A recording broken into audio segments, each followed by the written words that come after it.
ಆತ್ಮೀಯ ವಿದ್ಯಾರ್ಥಿಗಳೇ, ನಾವೀಗಾಗಲೇ ಹಿಂದಿನ ತರಗತಿಯಲ್ಲಿ ಉರ್ಸರಲ್ಲಿ ಭಾವೈಕ್ಯತೆ ಎಂಬ ಗದ್ಯ ಭಾಗವನ್ನು ಕುರಿತು ಅಧ್ಯಯನ ಮಾಡುತ್ತಿದ್ದೆವು. ಉರ್ಸುಗಳ ಬಗ್ಗೆ ತಿಳ್ಕೊಂಡಿದ್ದೇನೆ ನಾವೆಲ್ಲ ಸ್ವಲ್ಪ ಈಗ ಆಲ್ರೆಡಿ. ಇಲ್ಲಿ ಭಾರತೀಯರ ಅಂತ ನಾವು ವಿವಿಧ ಹಬ್ಬಗಳನ್ನು ನಮ್ಮದೇ ಆದಂಥ ಒಂದು ವಿಶಿಷ್ಟ ರೀತಿಯಲ್ಲಿ ಆಚರಿಸ್ತೀವಿ. ಹಾಗೆ ಜಾತ್ರೆಗಳನ್ನು ಮತ್ತು ಉರ್ಸುಗಳನ್ನು ಕೂಡ ಆಚರಿಸಲಾಗುತ್ತೆ. ಇನ್ನು ಉರ್ಸುಗಳು ಹಿಂದೂ ಸಂಸ್ಕೃತಿ ಮತ್ತು ಮುಸ್ಲಿಂ ಸಂಸ್ಕೃತಿಗಳ ಮಧುರ ಮಿಲನದಿಂದ ಹುಟ್ಟಿ ಬೆಳೆದು ಬಂಧುಗಳಾಗಿವೆ. ಅಷ್ಟೇ ಅಲ್ಲದೆ ಈಗ ಪ್ರೆಸೆಂಟಾಗಿ ನಮ್ಮ ಊರಲ್ಲಿ ನಡೆತಕ್ಕಂಥ ಜಾತ್ರೆಗಳನ್ನು ಉರ್ಸುಗಳನ್ನು ನಾವು ಕುಲಂಕುಷವಾಗಿ ಪರಿಶೀಲಿಸಿದಾಗ ಅಲ್ಲಿ ಹಿಂದೂ ಮುಸ್ಲಿಮರ ಒಂದು ಭಾವೈಕ್ಯತೆ ಹೇಗೆ ಗುರುತು ನಮಗಲ್ಲಿ ಕಂಡು ಬರ್ತದೆ ಅದಕ್ಕೆ ನೋಡಿದ್ವಿ.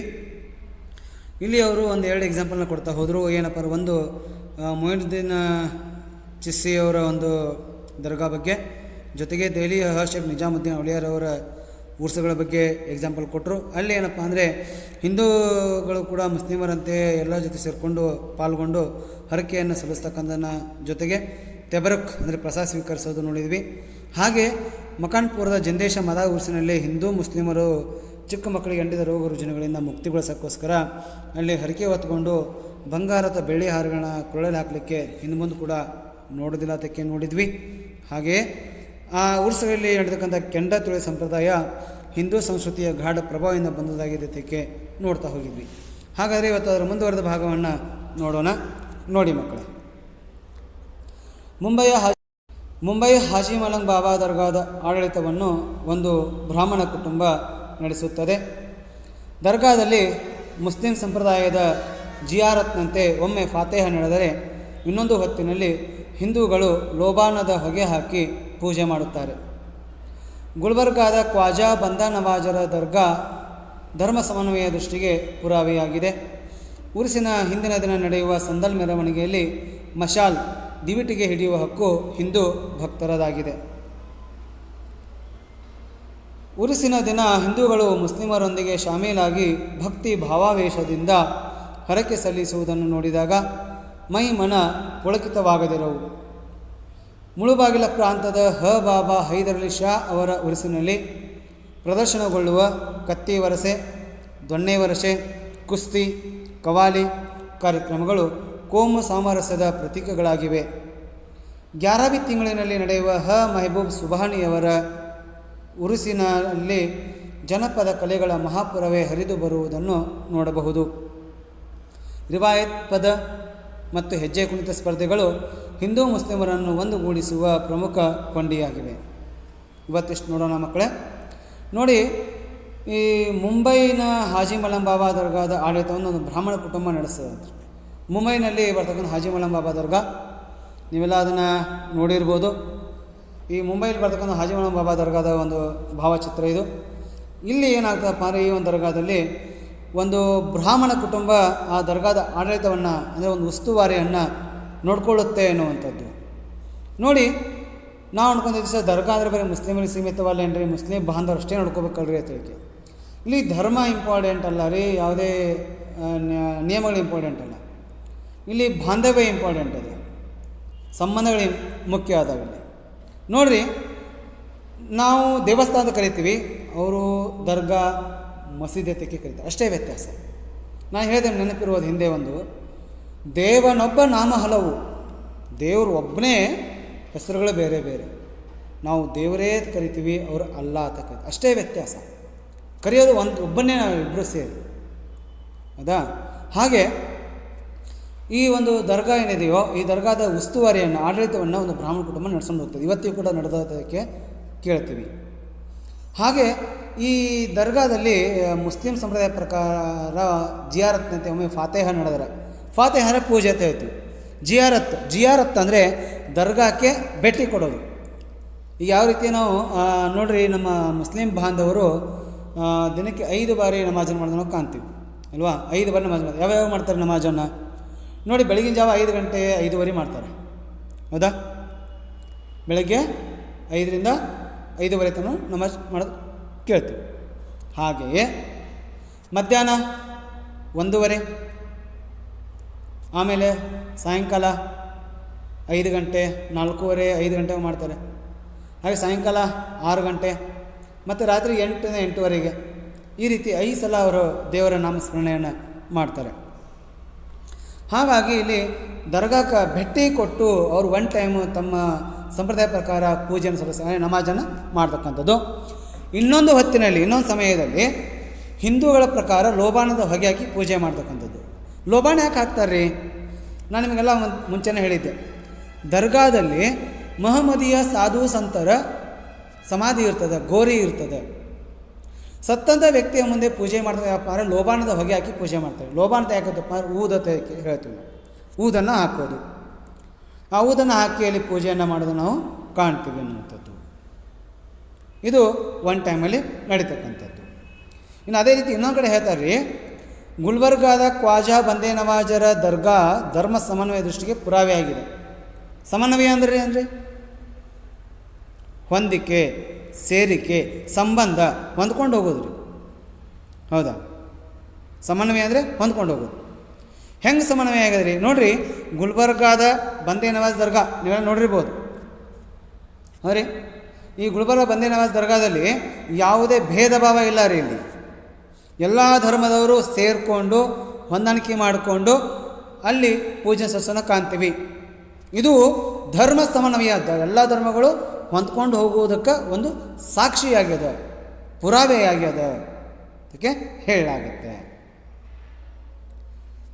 ನೋಡಿರಿ, ಜಾತ್ರೆ ಯಾವ ಥರ ನಡೀತದೆ, ಯಾವ ಥರ ಅಲಂಕಾರ ಮಾಡ್ತಾರೆ. ಹೌದ್ರಿ. ಹಾಗೆ ಇನ್ನೊಂದು ಕಡೆ ಹೇಳ್ತಾರೆ, ಉರುಸಿನ ಹಿಂದಿನ ದಿನ ನಡೆಯುವ ಸಂದಲ್ ಮೆರವಣಿಗೆಯಲ್ಲಿ ಮಶಾಲ್ ಅಂದರೆ ದಿವಿಟಿಗೆ ಹಿಡಿಯುವ ಹಕ್ಕು ಹಿಂದೂ ಭಕ್ತರದಾಗಿದೆ. ನೋಡಿರಿ, ಅಂದರೆ ಉರುಸಿನ ಹಿಂದಿನ ದಿನ ಸಂದಲ್ ಮೆರವಣಿಗೆ. ಸಂದಲ್ ಮೆರವಣಿಗೆ ಆಗುತ್ತಪ್ಪ, ಶ್ರೀಗಂಧದ ಮೆರವಣಿಗೆ. ಸಂದಲ್ ಮೀನ್ಸ್ ಶ್ರೀಗಂಧದ ಮೆರವಣಿಗೆ. ಅಂದರೆ ಶ್ರೀಗಂಧ ಮೆರವಣಿಗೆ ಮಾಡ್ತಾರೆ. ಅಂದರೆ ಯಾರ್ಯಾರು ಊರಲ್ಲಿ ಶ್ರೀಮಂತರು, ಅಗದಿ ರಿಚೆಸ್ಟ್ ಪರ್ಸನ್ನು, ಆ ಊರಿನ ಗಣ್ಯ ವ್ಯಕ್ತಿಗಳಿರ್ತಾರೋ ಆ ಗಣ್ಯ ವ್ಯಕ್ತಿಗಳಿಗೆ ಗಂಧದ ಪುಡಿಯನ್ನು ಹಂಚುವಂಥ ಕಾರ್ಯಕ್ರಮ ಮಾಡ್ತಾರೆ ರಾತ್ರಿ ಹಿಂದಿನ ದಿನ. ಆ ರಾತ್ರಿ ಹೋಗುವ ಸಮಯದೊಳಗೆ ಅಲ್ಲಿ ಮಶಾಲ್ನ ದಿವಟಿಗೆಪ್ಪ ಅಂದರೆ ನೋಡಿ, ದಪ್ಪದ ದೊಡ್ಡ ಕಟಿ ತೊಗೋತೀವಿ. ಕಟಿ ತೊಗೊಂಡು ಅದಕ್ಕೆ ಅರಬಿ ಸುತ್ತಿ ಮುಂದೆ ಸ್ವಲ್ಪ ಚಿಮಣಿ ಎಣ್ಣೆ ಹಾಕಿ ಬೆಂಕಿ ಹಚ್ಕೊಂಡು ಬೆಳಕು ಮಾಡ್ಕೋತೀವಿ. ಈಗ ನಾವು ಏನು ಮಾಡ್ತಪ್ಪ, ಗ್ಯಾಸ್ ಹಿಡ್ಕೊಂಡು ಹೋಗ್ತೀವಿ ರೀ. ಗ್ಯಾಸ್ ಬಂದಾಗ ಹಿಡ್ಕೊಂಡು ತಿರುಗಾಡಲಿಕ್ಕೆ ಬ್ಯಾಟ್ರಿ ತೆಕ್ಕಿ ಬಳಸ್ತೀವಿ, ಲೈಟಿಂಗ್ ಹಿಡ್ಕೊಂಡು ಹೋಗೋದು. ಹಿಂದಿನ ಕಾಲದಲ್ಲಿ ಈ ಕಾಡಿನಲ್ಲಿ ಜನಗಳು ವಾಸ ಮಾಡೋಕ್ಕಾರೆ, ಕಾಡಿನಲ್ಲಿ ತಿರುಗಾಡ್ಬೇಕಾದ್ರೆ ಈ ದಿವಟಿಗೆ ಅಂದರೆ ಮಶಾಲನ್ನ ಹಿಡ್ಕೊಂಡು ತಿರುಗಾಡ್ತಾಯಿದ್ರು ಬೆಳಕಿಗೋಸ್ಕರ. ಹಾಗಾಗಿ ಈ ಸಂದಲ್ ಮೆರವಣಿಗೆ ಅಂದರೆ ಶ್ರೀಗಂಧದ ಮೆರವಣಿಗೆ ಹೋಗುವಂಥ ಸಮಯದಲ್ಲಿ ರಾತ್ರಿ ಈ ದಿವಟಿಗೆ ಏನಾಯಿತು, ಮಶಾಲ ಏನಾಯಿತು ಹಿಡಿಯುವಂಥ ಹಕ್ಕು ಯಾರ್ದಾಗಿತ್ತಪ್ಪ ಅಂದರೆ ಹಿಂದೂ ಭಕ್ತರದಾಗಿತ್ತು ಅನ್ನುವಂಥದ್ದು. ಇನ್ನು ಉರುಸಿನ ದಿನ ಹಿಂದೂಗಳು ಕೂಡ ಮುಸ್ಲಿಮರೊಂದಿಗೆ ಶಾಮೀಲಾಗಿ ಭಕ್ತಿ ಭಾವವಿಷ ಹರಕೆ ಸಲ್ಲಿಸುವುದನ್ನು ನೋಡಿದಾಗ ಮೈ ಮನ ಪುಳಿತವಾಗದಿರು. ನೋಡಿರಿ, ಶಾಮೀಲಾಗಿ ಅಂದರೆ ಒಂದಾಗಿಲ್ಲ.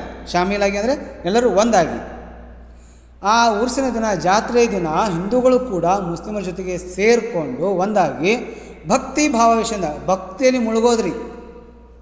ದೇವರ ಜ್ಞಾನ ಬಿಟ್ಟು ಬೇರೆ ಏನೋ ಜ್ಞಾನನಿಲ್ಲ ಅವರಿಗೆ.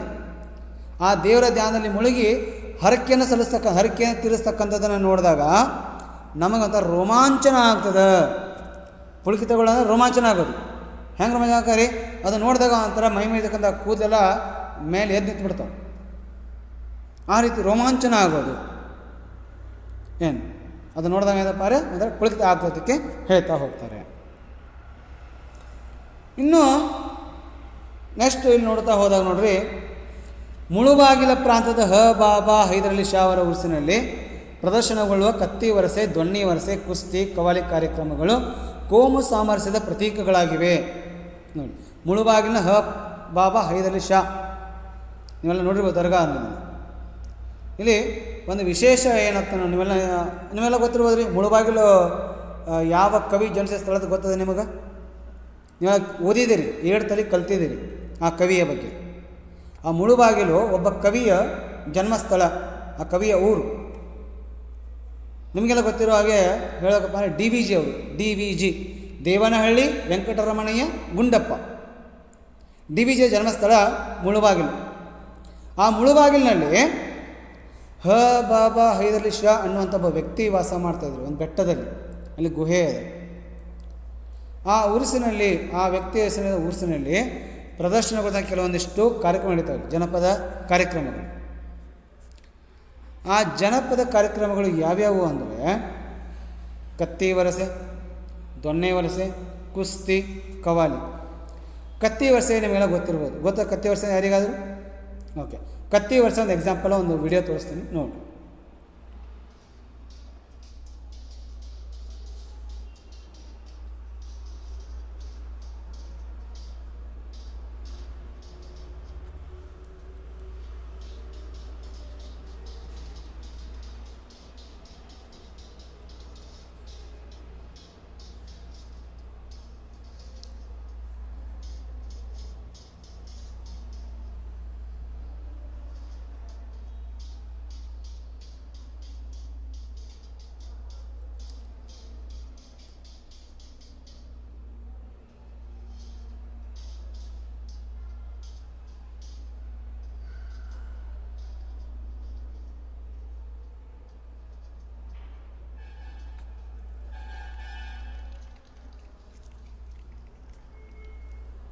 ಇದಕ್ಕೆ ನಾವು ಕತ್ತಿ ವರ್ಷಕ್ಕೆ ಹೇಳಾಗತ್ತೆ. ಕತ್ತಿ ವರ್ಷ ಅಂದರೆ ಸುಲಭ ಇರಲ್ರಿ ಅದು. ಖಡ್ಗ, ಕತ್ತಿ ಅಂದರೆ ಖಡ್ಗ ಇದು. ಖಡ್ಗ ತುಂಬ ಹರಿತವಾಗಿರ್ತದೆ. ಎಲ್ಲರೂ ಪೆಟ್ಟು ಬಿದ್ದರೆ ಭಾಳ ಕೆಟ್ಟ. ಅದನ್ನು ಪ್ರದರ್ಶನಗೊಳ್ತಕ್ಕಂಥದ್ದು, ಒಬ್ಬರು ಹೊಡೆದಾಡೋದು, ಪೆಟ್ಟು ಆಡೋದನ್ನು ನೋಡ್ಕೊಂಡು ಮಾಡ್ಕೊಳ್ಳೋದು. ಜೊತೆಗೆ ದೊನ್ನಿ ವರ್ಷೆ, ನಿಮಗೆಲ್ಲ ಗೊತ್ತಿರ್ಬೋದು ದೊನ್ನಿ ವರ್ಷೆ ಅಂದರೆ ಏನಂತ ತಿಳ್ಕೆ. ದೊನ್ನಿ ವರ್ಷೆ 2 ಟೈಪ್ ನೋಡ್ತೀವಿ.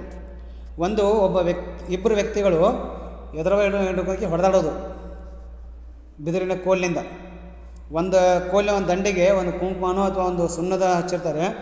ಆ ಸುಣ್ಣ ಅಥವಾ ಕುಂಕುಮನ ಹಣೆಗಿಟ್ಟರೆ ಯಾರು ಹಣೆಗಿಡ್ತಾರೋ ಆ ವ್ಯಕ್ತಿ ಗೆದ್ದಂಗೆ. ಅದು ಕೂಡ ನಡೀತದೆ. ಇನ್ನೊಂದು ಅರ್ಥದಲ್ಲಿ ಇನ್ನೊಂದು ಕೂಡ ನಡೀತದೆ ಧ್ವನಿ ವರ್ಷ ಅನ್ನೋದಕ್ಕೆ. ಅದು ಕೂಡ ಧ್ವನಿಸ್ಬೇಕು ನೋಡಿ.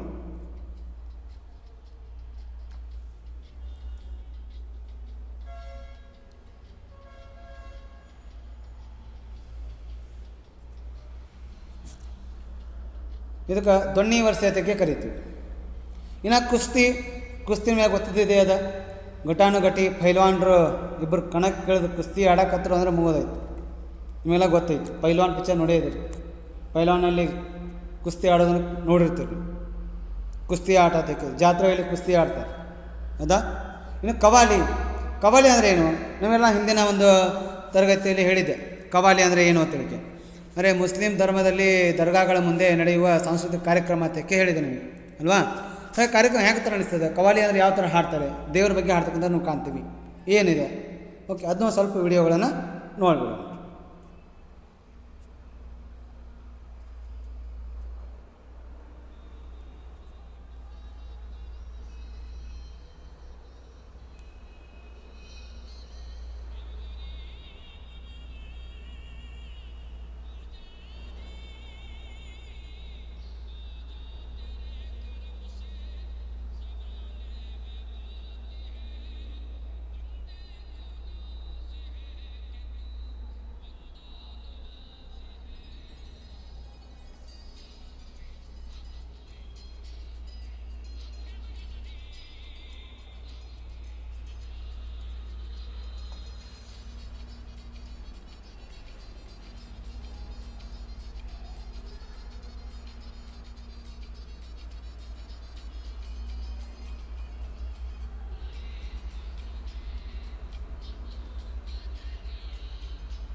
ನೋಡೋದಿಲ್ಲ ಮಕ್ಕಳೇ, ಇದನ್ನು ಖವಾಲಿ ಅಂತಕ್ಕೆ ಹೇಳ್ತೀವಿ.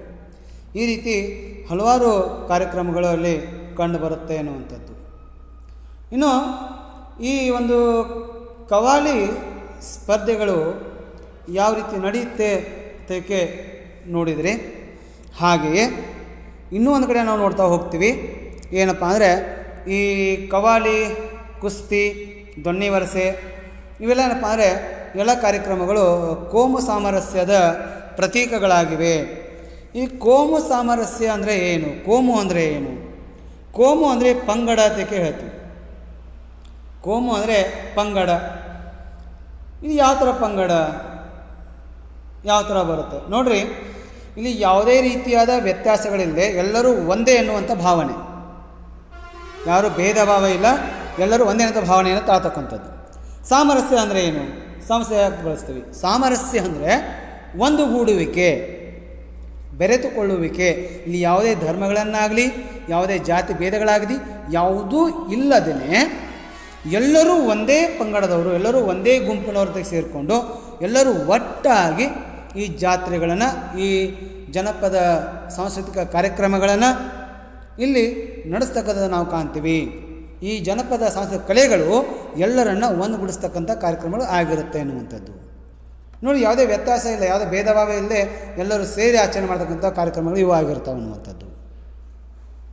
ಇನ್ನು 11ನೇ ತಿಂಗಳಲ್ಲಿ ನಡೆಯುವ ಮಹಬೂಬ್ ಸುಬಾನಿಯವರ ಉರ್ಸಿನಲ್ಲಿ ಜನಪದ ಕಲೆಗಳ ಮಹಾಪುರವೇ ಹರಿದು ಬರೋದನ್ನು ನೋಡಬಹುದು. ನೋಡಿರಿ, 11ನೇ ತಿಂಗಳು ಅಂದರೆ ಏನು ರೀ?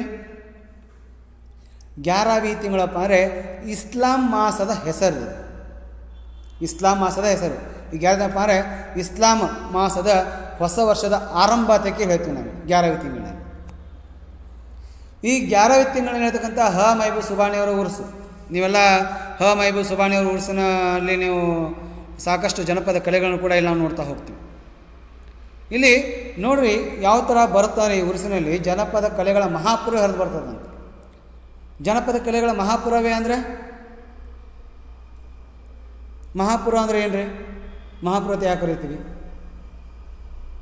ಮಹಾಪುರ ಅಂದರೆ ಒಂದು ನದಿ ಹೆಂಗೆ ಹರಿತಾ ಹೋಗ್ತಲ್ರಿ, ಹಂಗೆ ಸಾಕಷ್ಟು ಜನಪದ ಕಲೆಗಳು ಅಲ್ಲಿ ನಡೀತಾವೆ ಅನ್ನುವಂಥದ್ದು ತಿಳಿತಾ. ಇಲ್ಲಿ ಜನಪದ ಕಲೆಗಳಿಗೆ ಯಾವುದೇ ಭೇದ ಭಾವ ಇಲ್ಲ ರೀ, ಯಾವುದೇ ವ್ಯತ್ಯಾಸಗಳಿಲ್ಲ, ಹಾಗೆ ಇವು ನಡೀತಾ ಹೋಗ್ತವೆ. ಇನ್ನು ಇಲ್ಲಿ ಯಾವ್ಯಾವ ಜನಪದ ಕಲೆ ನಡೀತಾವೆ ಮೇಲೆ ನೋಡಿದ್ದೀವಿ. ಕತ್ತಿ ವರ್ಷೆ, ದೊಣ್ಣೆ ವರ್ಷೆ, ಕುಸ್ತಿ, ಕವಾಲಿ ನೋಡಿದ್ದೀವಿ. ಹಾಗೆ ಇನ್ನೊಂದು ನೋಡಿದರೆ ರಿವಾಯತ್ ಪದ ಮತ್ತು ಹೆಜ್ಜೆ ಕುಣಿತ ಸ್ಪರ್ಧೆಗಳು ಹಿಂದೂ ಮುಸ್ಲಿಮರನ್ನು ಒಂದುಗೂಡಿಸ್ತಕ್ಕಂಥ ಪ್ರಮುಖ ಕೊಂಡಿಯಾಗಿವೆ ಅಂತ ಹೇಳ್ತಾರೆ. ಹೆಂಗೆ ಪ್ರಮುಖ ಕೊಂಡಿ ಹಾಕಿ? ರಿವಾಯತ್ ಪದ ಅಂದರೆ ಏನು? ರಿವಾಯತ್ ಪದ ಯಾವ ರೀತಿ ಬರುತ್ತೆ? ಸರಿ ಮಕ್ಕಳು, ಅದಕ್ಕೂ ಒಂದು ವಿಡಿಯೋ ನೋಡೋಣ.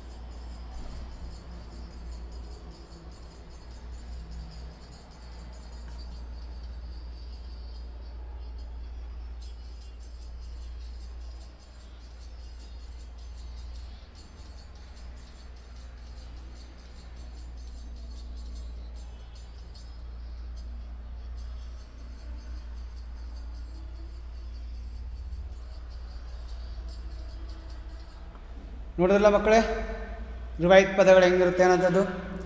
ಇವು ಕೂಡ ಧರ್ಮವನ್ನು ಪ್ರತಿಬಿಂಬಿಸ್ತಕ್ಕಂಥದ್ದಾಗಿದ್ದಾವೆ. ಇಲ್ಲಿ ಯಾವುದೇ ವ್ಯತ್ಯಾಸ ಇಲ್ಲ, ಎಲ್ಲರೂ ಒಂದಾಗುತ್ತೆ. ನೋಡಿರಿ, ಹಿಂದೂಗಳು ಹೋದರ, ನಮ್ಮ ಮುಸ್ಲಿಂ ಬಾಂಧವರು ಹೋದವು, ಎಲ್ಲರೂ ಸೇರಿ ಅಗದಿ ವಿಜೃಂಭಣೆಯಿಂದ ಹಾಡ್ತಕ್ಕಂಥ ಹಾಡುಗಳು ಈ ರಿವಾಯತ್ ಪದಗಳಾಗಿವೆ ಎನ್ನುವಂಥದ್ದು. ಇನ್ನು ಹೆಜ್ಜೆ ಕುಣಿತ ಯಾವತ್ತು ಬರುತ್ತೆ? ಹೆಜ್ಜೆ ಕುಣಿತ ಅಂದರೆ ಏನು? ನಾವು ಆಡ್ತೀವಿ ಹೆಜ್ಜೆ ಕುಣಿತ ರೀ, ಕೋಲಾಟ ಆಡ್ತೀವಿ. ಕೋಲಾಟ ನೀವೆಲ್ಲ ಆಡಿರ್ಬೋದು, ನೋಡಿರ್ಬೋದು ಕೋಲಾಟ ಹೆಂಗೆ ಆಡ್ತೀವಿ ಅನ್ನೋಂಥದ್ದು ಅಲ್ವಾ. ಹಾಗೆ ಕೋಲಾಟ ಆಗಿರ್ಬೋದು.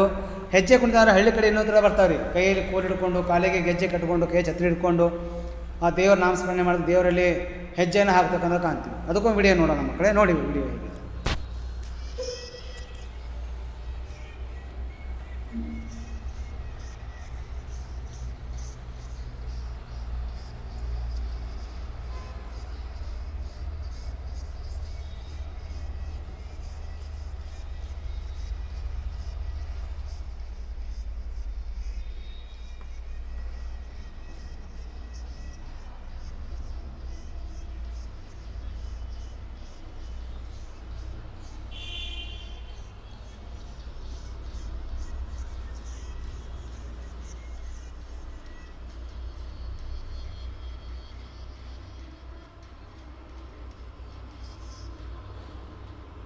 ನೋಡಿದ ಮಕ್ಕಳು ಹೆಜ್ಜೆ ಕುಣಿತ ಹೆಂಗಿತ್ತು ಅಂತ. ಈ ರೀತಿ ಹೆಜ್ಜೆ ಕುಣಿತಗಳನ್ನ ಕಾಣ್ತೀವಿ ಉರ್ಸುಗಳಲ್ಲಿ, ಜಾತ್ರೆಗಳಲ್ಲಿ. ಇವೆಲ್ಲ ನೋಡಿದ್ದೆ ನಾವು. ಕತ್ತಿ ವರ್ಷೆ ನೋಡಿದ್ವಿ, ದೊಣ್ಣೆ ವರ್ಷೆ ನೋಡಿದ್ವಿ, ಕುಸ್ತಿ, ಕವಾಲಿ, ರಿವಾಯತ್ ಪದ, ಹೆಜ್ಜೆ ಕುಣಿತ ಪದಗಳು ಇವೆಲ್ಲ ಅಂತ ಹೆಂಗೆ ನೋಡ್ರಿ, ಹಿಂದೂ ಮತ್ತು ಮುಸ್ಲಿಮರನ್ನು ಒಂದುಗೂಡಿಸ್ತಕ್ಕಂತಹ ಪ್ರಮುಖ ಕೊಂಡಿಯಾಗಿವೆ, ಪ್ರಮುಖವಾದಂಥ ಲಾಕ್ ಆಗ್ಯಾವ್ರಿ ಇವು. ಕೊಂಡಿ ಅಂತ ಬಳಸ್ತೀವಿ. ಈಗ ಒಂದು ನಾವು ಕೊಳ್ಳಾಗ ಚೈನ್ ಹಾಕೋತೀವಿ, ಚೈನ್ ಹಾಕೋಬೇಕಪ್ಪ, ಚೈನಿಗೆ ಒಂದು ಲಾಕ್ ಬೇಕಲ್ರಿ, ಕೊಂಡಿ ಬೇಕಲ್ಲ. ಕಾಲಾಗಿ ಹೆಜ್ಜೆ ಹಾಕೋತೀವಿ, ಕಾಲಾಗಿ ಹೆಜ್ಜೆ ಹಾಕೋಣವ್ರಿಗೆ ಲಾಕ್ ಬೇಕಲ್ರಿ, ಹೆಜ್ಜೆ ಹಾಕೋಲಿಕ್ಕೆ ಚೈನ್ ಕೊಂಡಿ ಬೇಕಲ್ಲ. ಹಂಗೆ ಈ ಜನಪದ ಕಲೆಗಳು ಹಿಂದೂಗಳನ್ನು ಮತ್ತು ಮುಸ್ಲಿಮರನ್ನು ಒಂದುಗೂಡಿಸ್ತಕ್ಕಂಥ ಪ್ರಮುಖ ಕೊಂಡಿಯಾಗಿವೆ ಅಂತ ಹೇಳಾಗುತ್ತೆ. ಮಕ್ಕಳೇ, ಇಲ್ಲಿವರೆಗೂ ನೀವು ಈ ಒಂದು 3 ದರ್ಗಾಗಳ ಬಗ್ಗೆ ತಿಳ್ಕೊಂಡಿದ್ದೀರಿ. ಇದ್ರ ಬಗ್ಗೆ ನಿಮಗೇನಾದರೂ ಡೌಟ್ ಇದ್ದರೆ ಕೇಳ್ರಿ. ಮುಂದಿನ ಉಳಿದ ಭಾಗವನ್ನು ಮುಂದಿನ ಒಂದು ಕ್ಲಾಸಲ್ಲಿ ನಾವು ನೋಡೋಣ. ಓಕೆ, ಧನ್ಯವಾದಗಳು.